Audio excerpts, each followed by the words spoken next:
So just as an overview and a reminder, there's two different kinds of requests that we are seeking your approval from in February.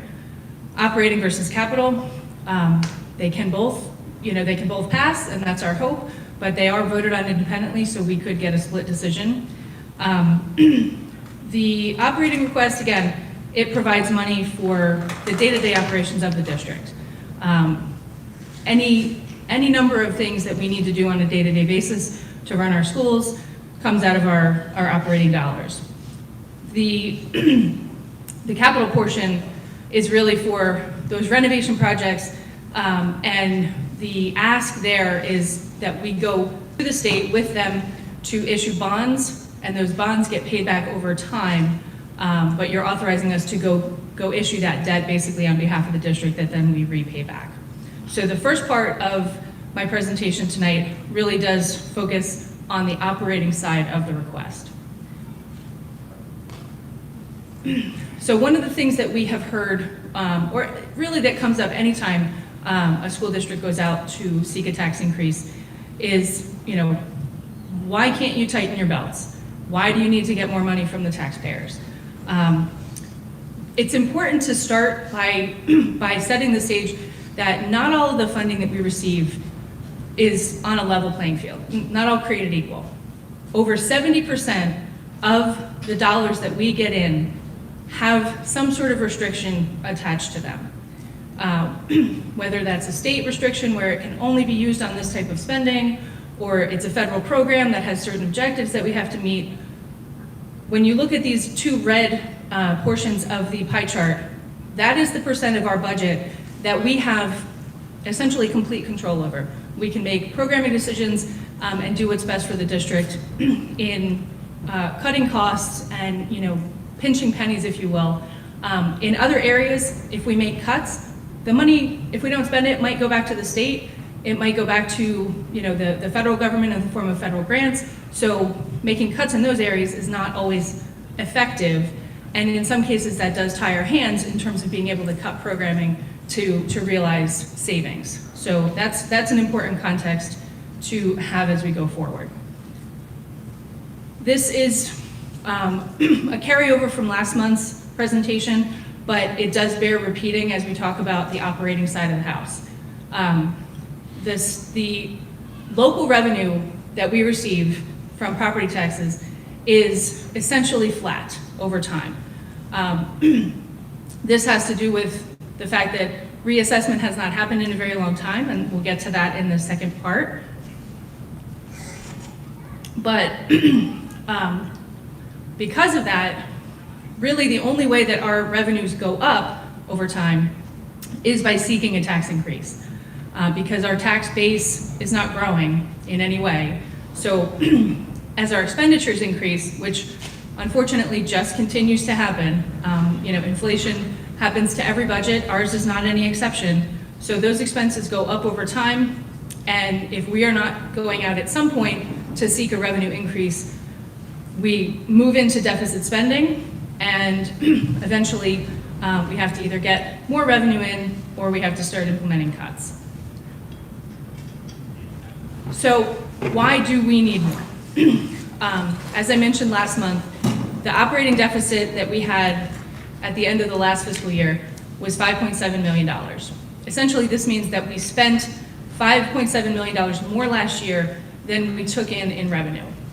Now we have cash reserves, because if we go back to the previous slide, the little green triangles, we build up a reserve of surplus because usually when that tax increase goes into effect, we've asked for a little bit more than we need at that point in time, and that carries us through over a longer period and a number of years.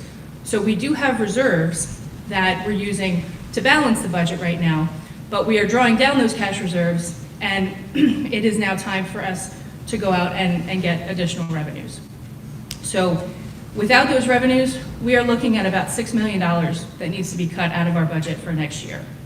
Now again, to the pie chart, that's $6 million that has to come out of our discretionary resources, which only accounts for about 27% of our budget. So when you look at some of our discretionary budgets. I just wanted to put some numbers on here for some context.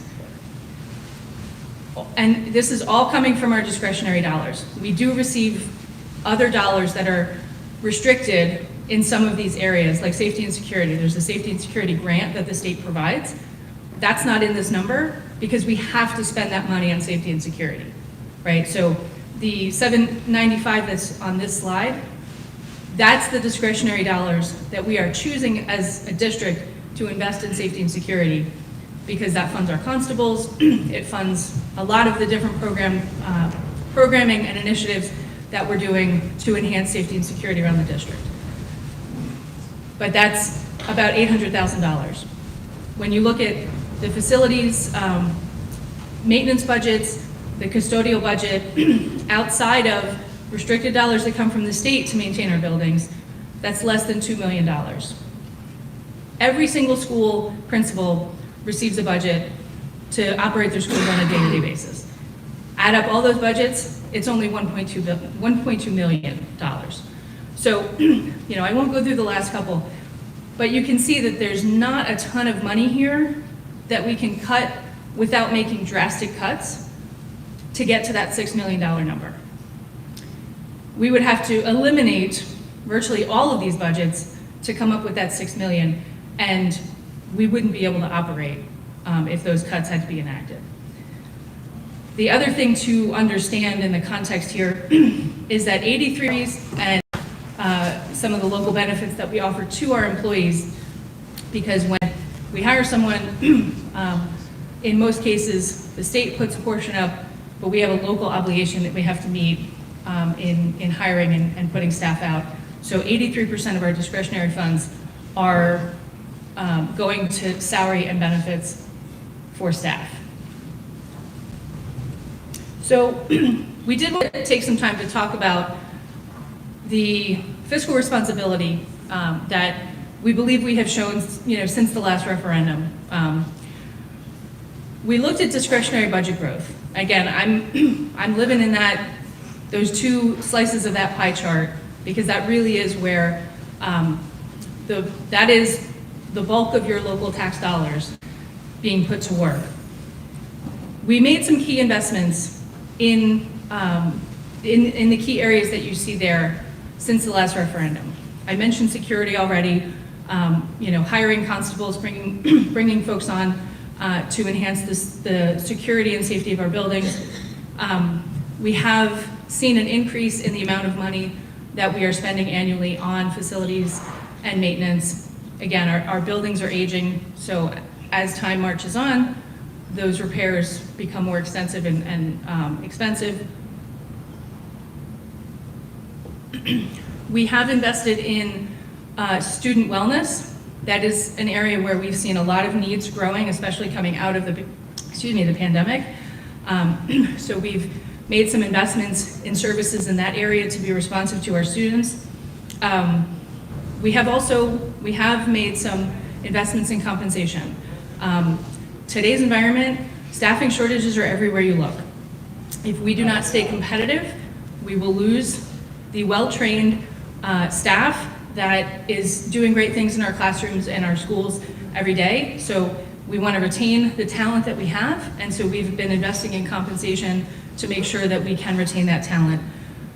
The last one here, substitute costs. This one is a little bit out of our control, but it's important to note that because of all those staffing shortages, we want to make sure started after the last successful referendum.